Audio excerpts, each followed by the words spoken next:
আসসালামু আলাইকুম। সবাইকে এডুকেটিভ চ্যানেলের পক্ষ থেকে স্বাগতম।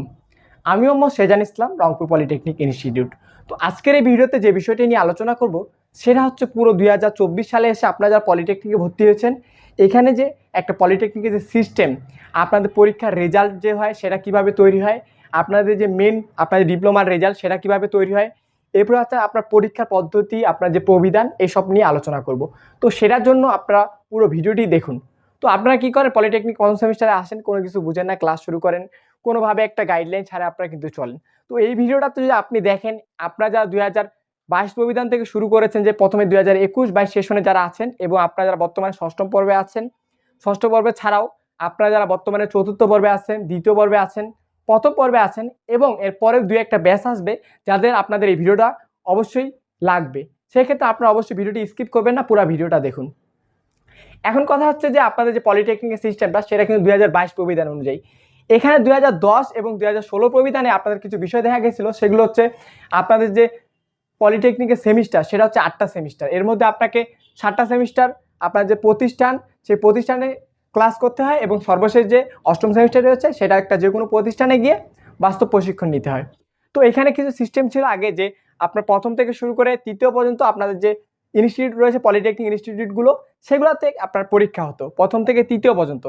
মানে 7টা সেমিস্টারের মধ্যে আপনার প্রথম থেকে তৃতীয় মানে 3টা সেমিস্টার কলেজেই পরীক্ষা হতো, এবং খাতা কাটা হতো কিন্তু কলেজেই।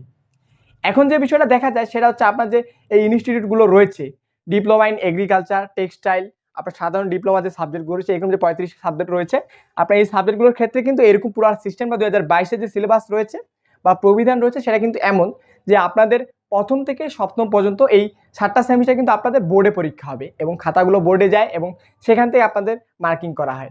এখন যে বিষয়টা আসছে, আগে যেহেতু আপনারা 2016-তে এবং 10-এ যারা আপনারা ছিলেন, এবং আপনারা যারা এই প্রবিধান সম্পর্কে বা সিলেবাস সম্পর্কে জানেন, সেক্ষেত্রে যে বিষয়টা আসে, তখন তারা যারা প্রথম থেকে তৃতীয় সেমিস্টার পর্যন্ত কোনো গুরুত্ব দিত না, এবং তারা কি করতো, একটা বিষয় যে আসতো বিভিন্ন খেলাধুলার মধ্যে বা বিভিন্ন কার্যক্রম দিয়ে প্রথম থেকে তৃতীয় পর্যন্ত যাইতো। বাট আপনাদের রানিং বর্তমানে যে বিষয়টা দেখা যায় সেটা হচ্ছে আপনাদের পলিটেকনিক কিন্তু প্রতি বছর 2.5 লাখ 3 লাখ স্টুডেন্ট এনরোল করে। দেখা যায় যে ওখান থেকে প্রথম সেমিস্টার যখন রেজাল্ট দেয়, 100%-এর মধ্যে আপনার 10% বা 15%-এর মতো পাস করে, বাকি কিন্তু যে আপনার পার্সেন্টেজটা সেটা কিন্তু পাস করতে পারে না। এখানে কিন্তু ঝরে পড়া যে হার সেটা কিন্তু অবশ্যই মানে বৃদ্ধি পেয়েছে। এখন যারা একমাত্র থাকে এই বাউন্ডারির মধ্যে, যে 10-15% মধ্যে, তারাই কিন্তু ভালো কিছু করে।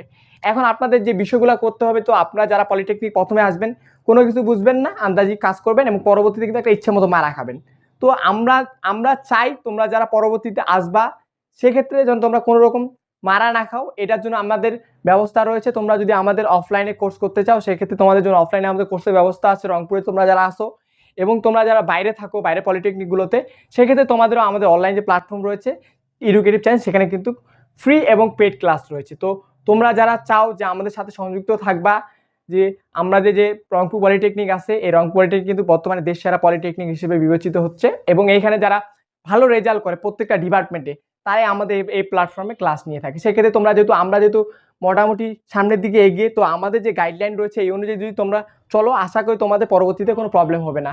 আর যে বিষয়টা, যে এখানে তোমাদের যে পরীক্ষা সিস্টেমটা যেটা বললাম, এবং তোমাদের যে সিলেবাস এবং যে বইয়ের বিষয়টা, তোমাদের কিন্তু বই কিন্তু 2016 বা 10-এর সাথে কোনো মানে মিল নেই, চেঞ্জ হয়ে গেছে। সেক্ষেত্রে তোমাদের অনেকগুলো ফ্যাক্টর কাজ করতেছে। 2024-এ আসে বিভিন্ন রকম সমস্যা দেখা যায়, এগুলো যাতে তোমরা না পড়ো সেটাই আমরা চাই, এই জন্য আজকে এই ভিডিওটা ক্রিয়েট করা। তো এই হচ্ছে পলিটেকনিক সিস্টেম নিয়ে সর্বশেষ আপডেট। দেখা হচ্ছে নেক্সট কোনো ভিডিওতে ইনশাল্লাহ।